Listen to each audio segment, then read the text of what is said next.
ಸುಳ್ಯದಲ್ಲಿ ನಡೆದಂಥ ಒಂದು ಘಟನೆ ಏನೋ ಅದು ಅದೃಷ್ಟವಶಾತ್ ಅದರಿಂದ ಏನು ತೊಂದರೆ ಆಗಲಿಲ್ಲ. ಈ ಜಟಿಪಲ ಅನ್ನುವಂಥ ಒಂದು ರಸ್ತೆ ಕ್ರಾಸಲ್ಲಿ ಒಂದು ತೆಂಗಿನ ಮರ ಮುರಿದು ಬಿತ್ತು. ಆ ಮುರಿದು ಬಿದ್ದಂಥ ತೆಂಗಿನ ಮರ ತಾವು ದೃಶ್ಯದಲ್ಲಿ ನೋಡ್ತಾ ಇದ್ರಿ. ನಮ್ಮ ಏನು ವಿದ್ಯುತ್ ಲೈನ್ನ ಮೇಲೆ ಬಿದ್ದಿದೆ. ಸೊ ಅದು ಪರಿಣಾಮ ಏನಾಯಿತು ಅಂತ ಹೇಳುವಂಥದ್ದು. ಅದು ಮಾರ್ಚ್ 13ರಂದು ಸಂಜೆ ಆಗಿರುವಂಥ ಘಟನೆ. ಮಾರ್ಚ್ 13ರಂದು ಸಂಜೆ ಅಂದರೆ ಒಂದು 3ರಿಂದ 4:30 ಒಳಗೆ ಆಗಿರುವಂಥ ಘಟನೆ. ಆ ಪೂಜಾ ಹೋಟೆಲ್ನ ಪಕ್ಕದಲ್ಲಿ ಇದ್ದಂಥ ಒಂದು ತೆಂಗಿನ ಮರ ಏನಿದೆ ಅದು ಒಂದು ಬುಡದಿಂದ ಸ್ವಲ್ಪ ಮೇಲೆಗೆ ಮುರಿದು ಬಿತ್ತು. ಅದು ಬೀಳುವಾಗ ನಿಧಾನವಾಗಿ. ಈ ಬಗ್ಗೆ ಮಾತಾಡ್ಲಿಕ್ಕೆ ಮಾಧವ ಜಟ್ಟಿಪಳೆ ಅವರು ಲೈನ್ಗೆ ಬರ್ತಾ ಇದ್ದಾರೆ. ಮಾಧವಣ್ಣ ನಮಸ್ತೆ.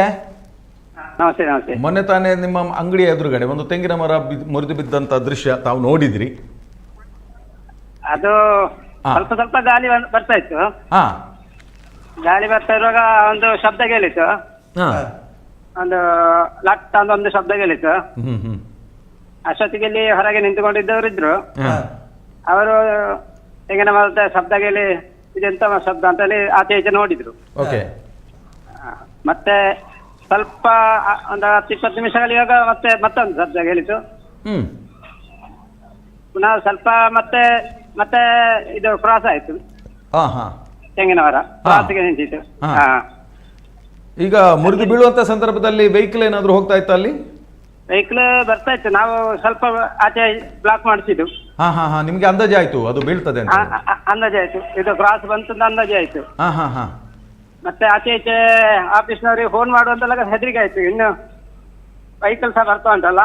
ಹೌದಪ್ಪ, ಹೌದು. ಹಾಗೆ ನಾವು ಒಮ್ಮೆ ಇದಾಯ್ತು, ನರ್ವಸ್ ಆಯ್ತು. ಅದೇ ಮತ್ತೆ ಅದೇ ಅಷ್ಟೊತ್ತಿಗೆ ಬಂತು ನಿಧಾನಕ್ಕೆ ಬಂತು. ಅರ್ಧ ಕಿಲೋಮೀಟರ್ ನಿಧಾನಕ್ಕೆ ಬಂದು ಮತ್ತೆ ಫಾಸ್ಟಿಗೆ ಬಂದದ್ದು ಅದು. ಅದರಿಂದಾಗಿ ಕಂಬ ಮುರಿದೋಯ್ತು, ವಿದ್ಯುತ್ ಕಂಬ ಮುರಿದೋಯ್ತು ದೊಡ್ಡ ಗಾತ್ರದ್ದು ಅಲ್ವಾ? ಹೌದು. ಸುಮಾರು ಲೈನ್ ಎಲ್ಲ ಹೋಗಿ ಒಂದ್ ದಿವಸ ಕರೆಂಟ್ ಇಲ್ಲ ಆಯ್ತು. 24 ಗಂಟೆ ಹೇಳ್ಬೋದು. ಹೌದು, 24 hours ಕರೆಂಟ್ ಇಲ್ಲ. ಹೌದು, ಕರೆಂಟ್ ಇಲ್ಲ. ಓಕೆ, ಅಂತೂ ಏನು ಯಾರಿಗೂ ಏನು ತೊಂದರೆ ಆಗೋದು ಒಂದು ಪುಣ್ಯ ಅಂತ ಹೇಳ್ಬೋದು. ಇಲ್ಲ, ಅದರಲ್ಲಿ ಒಂದು ರಿಕ್ಷಾದವರು ಒಂದು ಕೂದಲಲೆ ಅಂತರದಲ್ಲಿ ಪಾರಾಗಿದ್ದಾರೆ. ಅದೃಷ್ಟವಶಾತ್ ಪಾರಾಗಿದ್ದಾರೆ. ಹೌದೌದು. ಓಕೆ ಮಾಧವಣ್ಣ, ಮಾಹಿತಿಗಾಗಿ ಧನ್ಯವಾದಗಳು. ಇದು ಸುಳ್ಯದ ಜಟ್ಟಿಪಳದಲ್ಲಿ ನಡೆದಂತ ಘಟನೆ ವಿವರವನ್ನು ಇನ್ನೊಂದು ಮರ ಸಹ ಅಪಾಯದಲ್ಲಿ ಇದೆ ಅಂತ ಇದೆ. ಹೌದು, ಅದು ವರದಿ ಇದೆ. ಅದರ ಪಕ್ಕದಲ್ಲಿ ಇನ್ನೊಂದು ಮರ ಇದೆ, ಅದು ಸಹ ಅಪಾಯದಲ್ಲಿ ಇದೆ ಅಂತ ಹೇಳುವಂತದ್ದು ನಮ್ಮ ವರದಿ.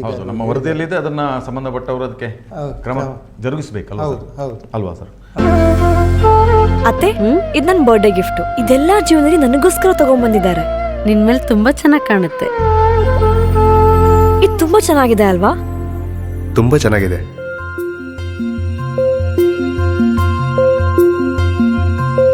It will look really good on you. Amma? Huh? Mother is always son's first love.